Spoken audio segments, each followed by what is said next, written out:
Salut les petits choux! Alors cette semaine on se retrouve pour un peu détailler et expliquer toute la mise en place du travail qu'on a fait avec Enzo pour qu'il soit capable de verbaliser mais surtout de localiser une douleur, chose qui est extrêmement difficile dans l'autisme avec ou sans déficience. Je ne saurais pas trop vous expliquer pourquoi, mais ça reste un fait assez global au spectre malheureusement, ce qui engendre des diagnostics très tardives, une mauvaise prise en charge de l'autisme, des maladies détectées trop tard, donc mortelles, et c'est ce qui va jouer un vrai rôle sur l'espérance de vie des autistes qui est bien moins importante.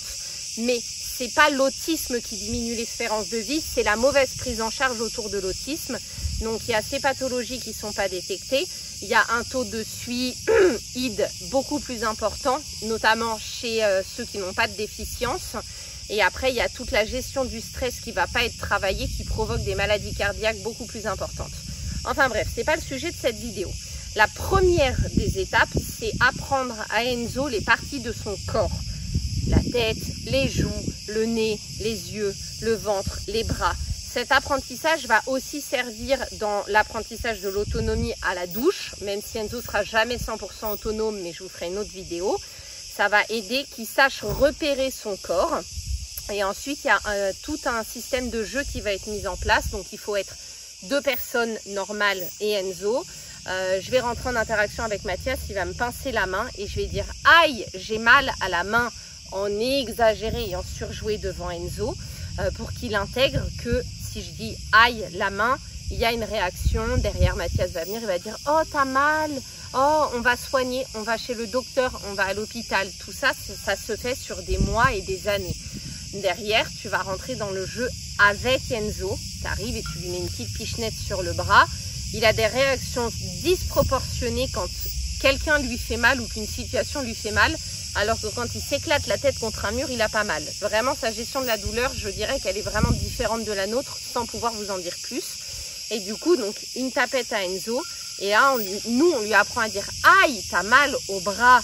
Et comme ça, tout est allé encore et encore et encore. Visite médicale très régulière pour qu'il apprenne la salle d'attente, le médecin, le pédiatre, derrière avec des médecins différents pour généraliser cet apprentissage et que n'importe qui puisse le manipuler. Ça, c'est quelque chose que nos parents font depuis même avant d'avoir le diagnostic, donc depuis qu'il est petit, pour l'habituer à ces choses-là.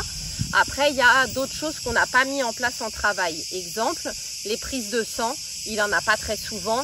Allez, il en a une fois tous les 2 ans, tous les ans au maximum. Mettre en place un apprentissage sur ça, c'est quand même hyper compliqué, parce qu'il faudrait le piquer au moins une fois par semaine de manière régulière, la même personne avant de généraliser. Donc on a choisi de ne pas travailler cet apprentissage-là. Quand il doit faire une prise de sang, c'est un mauvais moment pour lui. Pour nous, on y va au moins 3. On le maintient de force en l'immobilisant. Il fait une crise, il râle, il grogne, il essaye de se taper. Et derrière, il a un renforçateur après. Par exemple, on lui dit, on va à la prise de sang, après on va manger des frites. On va à la prise de sang, après on va à Disney. Enfin, peu importe, mais trouver un renforçateur pour limiter l'explosion de violence qui va être liée à l'acte médical. Mais pour le coup, c'est toujours trouver un équilibre entre ce qui est utile de lui apprendre à tolérer et ce qui est juste pas nécessaire par rapport à la quantité de souffrance qu'on va provoquer pendant l'apprentissage. Parce que contrairement à ce que beaucoup qui viennent m'agresser sur les réseaux pensent, on a conscience que sur des phases d'apprentissage, on met volontairement Enzo en souffrance. Maintenant, c'est comme quelqu'un qui va aller à la salle de muscu, qui n'en a jamais fait, qui va avoir mal aux abdos, aux bras, aux triceps, aux fessiers, à ce qu'il travaille. Il a mal sur le moment et plus il va travailler, moins il va avoir mal, plus il va avoir des résultats sur son corps. Le cerveau, c'est un muscle. Avec Enzo, c'est pareil. Donc, c'est toujours trouver cet équilibre entre ce qui est utile de travailler, même si momentanément on le met en souffrance, pour derrière un mieux pour le reste de sa vie et ce qui n'est pas utile. Par exemple, lui faire violence pour qu'il apprenne à prendre le métro sans faire de crise, c'est utile et c'est nécessaire à sa vie d'adulte parce qu'à un moment donné, on a aussi besoin de se déplacer, lui apprendre à prendre l'avion, la voiture. Maintenant, l'exemple n'est pas bon parce qu'il adore faire de la moto avec notre papa depuis qu'il est petit, mais s'il avait un problème avec la moto, l'apprentissage qu'il faudrait n'est pas nécessaire puisqu'on peut le véhiculer en train, en métro, en bus, en voiture, à pied. Les actes médicaux, c'est pareil. Accepter d'être ausculté, c'est vital. Accepter d'être manipulé, c'est vital. Accepter d'être palpé, c'est vital. Accepter une prise de sang, c'est pas vital puisque c'est ponctuel et que la contention permet de le faire. C'est agréable pour personne, ça c'est un fait, je vais pas vous mentir. Donc là pour les oreilles, il a accepté de se faire ausculter, ils sont venus à 3. En général, surtout quand tu vas dans un dispensaire et que tu annonces l'autisme, les gens ils sont comme ça, je comprends. Ça s'est hyper bien passé, on lui a expliqué, Enzo, on va aller voir le docteur pour les oreilles, il va toucher tes oreilles, il faut pas bouger. Mais tout ça c'est possible parce qu'on l'a fait des milliers de fois quand il était petit. Enzo, on va voir le pédiatre, tu vas te mettre en culotte, il faut pas bouger. Crise, crise, crise et petit à petit il l'intègre. Donc là ça s'est hyper bien passé. Maintenant il a des gouttes antibiotiques pour 5 jours et interdiction d'aller dans l'eau.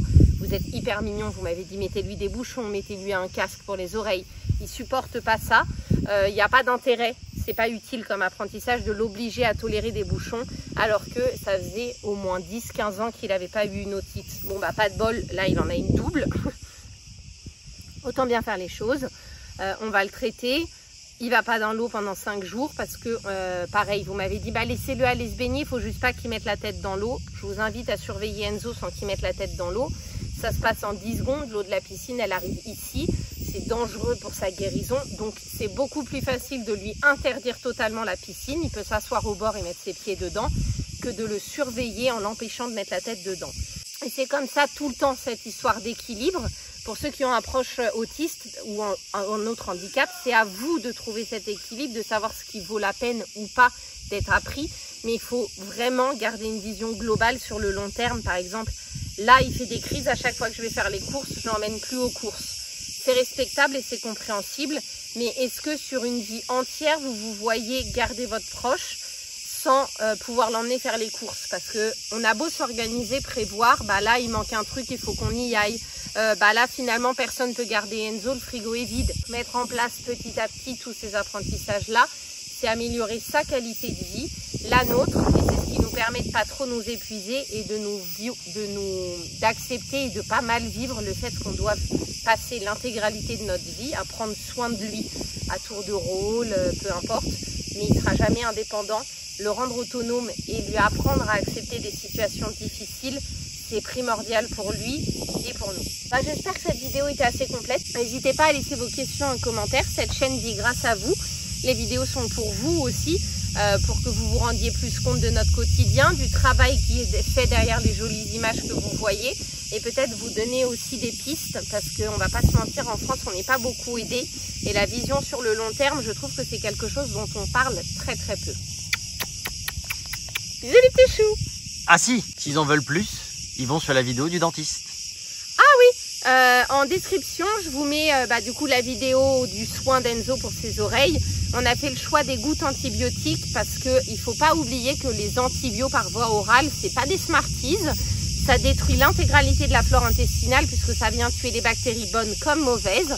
Se remettre d'une prise d'antibiotiques, c'est moins anodin que ce que vous pouvez penser.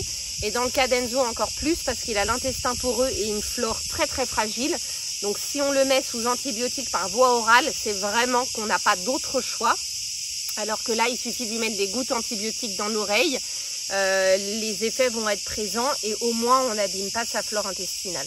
Donc même pour vous-même, petit conseil, si vous avez une infection localisée à la jambe, légère évidemment, ne faites pas dire ce que j'ai pas dit, un ongle incarné, vous pouvez d'abord essayer une crème antibiotique avant de vous taper 5 à 10 jours d'antibiotiques par voie orale. Voilà, c'est le conseil du jour.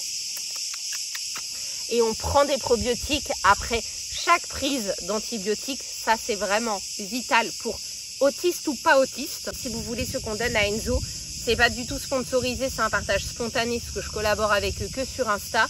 On lui donne le Cantafil et le Cantaflore de chez Phytocant et le code Enzo5 vous donne 5% de réduction. En 20 ans, on a essayé des dizaines de marques de probiotiques différentes. Phytocant et Brain Effect, c'est les deux meilleurs qu'on ait trouvés.